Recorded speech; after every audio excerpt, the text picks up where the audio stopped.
U.S. Vice President calls Canada's immigration levels immigration insanity. Welcome back to Canada Chronicles. Today we're digging into a major issue gaining international attention. Recent comments from U.S. Vice President JD Vance, who described Canada's immigration levels as immigration insanity, have pushed this debate beyond Canada's borders. His statements reignited tough questions about population growth, housing pressure, and how quickly Canada's infrastructure can realistically expand. This video breaks down what his comments mean for you, why they created such a strong reaction, and how they connect to the affordability challenges Canadians are already facing. We'll explore the real data shaping this discussion, the rising importance of temporary residence, and why public opinion is shifting so dramatically. Make sure you stay with us until the end, because we'll uncover a major issue most people overlook. It's called the hidden factor that could determine Canada's immigration future, and it explains why many experts say Canada's next decisions will be more important than any made in the last decade. You won't want to miss it.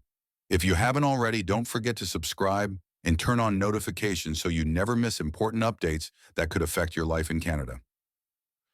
Let's get started. A growing debate sparked by an unexpected source. A Canadian policy debate rarely attracts direct commentary from high-ranking U.S. officials. But Vice President Vance changed that when he openly criticized Canada's immigration levels.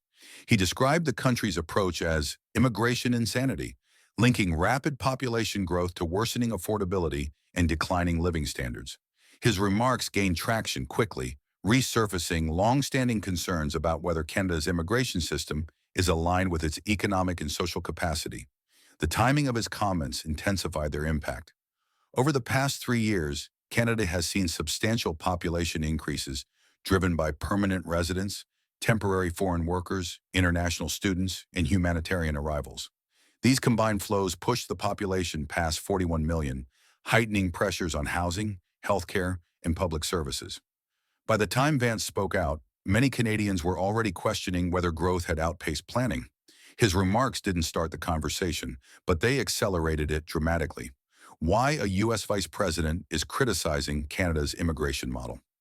Vice President Vance presented Canada as an example of what happens when population growth rises faster than essential infrastructure. He argued that high immigration levels do not automatically guarantee positive economic outcomes. According to his interpretation, Canada's rising costs and affordability challenges show that population growth must be matched by investments in housing, planning, and service capacity. Although many Canadian economists believe Vance overstated some issues, they agree on one central point. Population growth has been faster than the expansion of housing and public systems. This imbalance has contributed to higher rents, crowded clinics, longer wait times, and uneven pressure across regional labor markets. Canadian officials responded cautiously, stressing the importance of immigration for economic stability and future workforce needs. Still, the critique resonated because it drew attention to the real challenges Canadians experience daily. Instead of allowing the debate to fade, Vance's remarks pushed Canadians to reconsider how much growth the country can absorb and how fast its systems can adapt. How Canada's population growth outpaced housing supply. The gap between population growth and housing supply has become one of the most visible signs of strain. Canada added more than 1 million people per year from 2023 to 2025. Yet housing construction failed to keep up. Even with provincial investments and federal commitments, supply remains too limited to restore affordability. The Canada Mortgage and Housing Corporation has reported that several million additional homes are needed to bring prices back to manageable levels. However, construction continues to face delays due to labor shortages in the building sector, rising material costs, zoning limitations, and financing pressures from higher interest rates. This mismatch created a perfect environment for a housing crisis to escalate. Young families found it harder to enter the market, renters struggled with steep increases, and workers in essential occupations often could not afford to live near their jobs. Because many newcomers rely on rental housing upon arrival, their presence intensified existing demand. Critics argue that earlier reductions in temporary resident numbers could have eased pressure. Supporters counter that immigrants are not to blame for decades of underbuilding.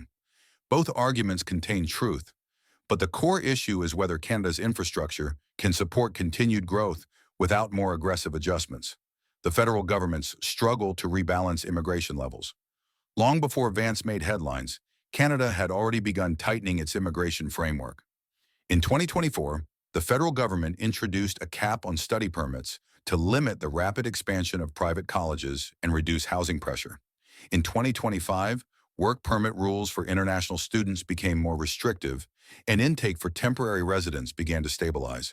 Provincial governments also took action.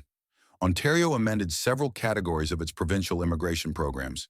British Columbia strengthened oversight of international student institutions, and Alberta reassessed labor market shortages to determine which applicants truly matched regional needs. These efforts signaled a shift toward sustainability, but progress was slow and cautious. Vance's comments increased public pressure for clearer and faster change. Supporters saw his remarks as a push for Canada to confront difficult questions about capacity. Critics said relying on external political statements oversimplified complex issues. Regardless, the government has since begun aligning immigration targets more closely with infrastructure capacity and regional forecasts. Even with these adjustments, experts warn that without significant improvements in housing construction and healthcare capacity, immigration reductions alone may not be enough to ease pressure. Why temporary residents became central to the debate. Temporary residents have become one of the most contentious parts of the system because their numbers grew rapidly and unpredictably. In the first 9 months of 2025, more than 154,000 people moved from temporary status to permanent residency. This represented nearly half of all new permanent residents during that period, demonstrating how temporary programs have evolved into long-term settlement pathways. Industries that rely heavily on temporary foreign workers include agriculture, food processing, hospitality, caregiving, and transportation. Employers in these sectors depend on workers who arrive under temporary programs to meet seasonal or ongoing labor needs.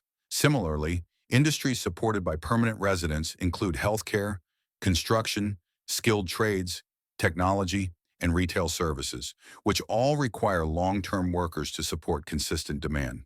While these programs help fill labor shortages, they also increase immediate pressure on rental housing, public transportation, and healthcare systems. This raised concerns about whether temporary streams should be scaled back more aggressively. Some experts argue for a more balanced ratio of temporary and permanent residents. Others point out that many essential industries would face significant shortages without these workers. Vance's comments added urgency to this debate by forcing Canadians to consider how these temporary pathways fit into long-term planning. How public opinion has shifted in response to population pressures. Public opinion in Canada has been shifting as affordability challenges grow. While support for immigration remains high, more Canadians now want intake levels to match the country's capacity. Many believe population growth is essential for the economy, but want to see stronger planning and clearer evidence that infrastructure can support the influx of newcomers. Vance's remarks amplified these concerns by spotlighting them on the international stage. This visibility increased pressure on Canadian policymakers to demonstrate transparency and long-term planning. Canadians are now paying closer attention to how and why immigration decisions are made and whether the country can manage the pace of change. Thanks for staying with us this far. We appreciate your time and hope you're finding this information valuable. The hidden factor that could determine Canada's immigration future.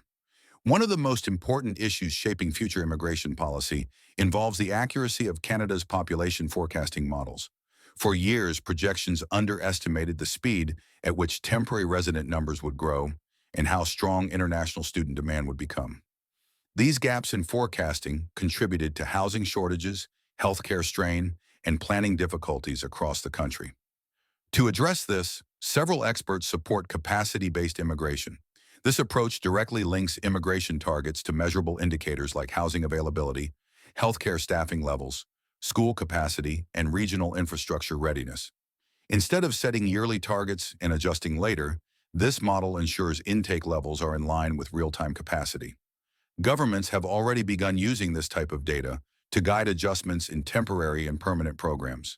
If adopted fully, capacity-based immigration could stabilize housing markets, improve access to essential services, and rebuild public confidence while still supporting economic growth. It is emerging as one of the most practical long-term solutions to Canada's planning challenges. Why capacity-based planning could offer the long-term solution Canada needs. Capacity-based planning allows governments to set immigration targets that match the country's actual ability to support new arrivals. It also encourages better coordination between federal and provincial governments. By tying immigration levels to clear indicators, policymakers can prevent the forecasting errors that contributed to current pressures. Some critics worry it may limit economic growth or reduce flexibility. Supporters argue that sustainable, well-planned growth is more stable and beneficial in the long run. Most economists agree that modernizing forecasting and aligning immigration with capacity will help ease pressure on housing, healthcare, and public infrastructure. Canada's long-term success depends on planning that keeps pace with reality. Immigration will continue to be one of the country's most valuable tools, but it must be managed with accurate forecasting, coordinated planning, and clear communication to avoid future crises. As we wrap up this discussion, it's clear that Canada's immigration debate is changing rapidly. Vice President Vance's comments may have intensified the conversation, but the real test will be how Canada addresses its own challenges, from housing shortages to service pressures and long-term sustainability. What matters now is finding the right balance between welcoming newcomers and ensuring the country has the capacity to support them. Understanding these issues helps you stay prepared as policies evolve. The more you know, the better positioned you'll be to navigate upcoming changes. Thank you for watching and for being part of this community. Don't forget to like the video, subscribe, and turn on notifications so you never miss any important updates. See you in the next video.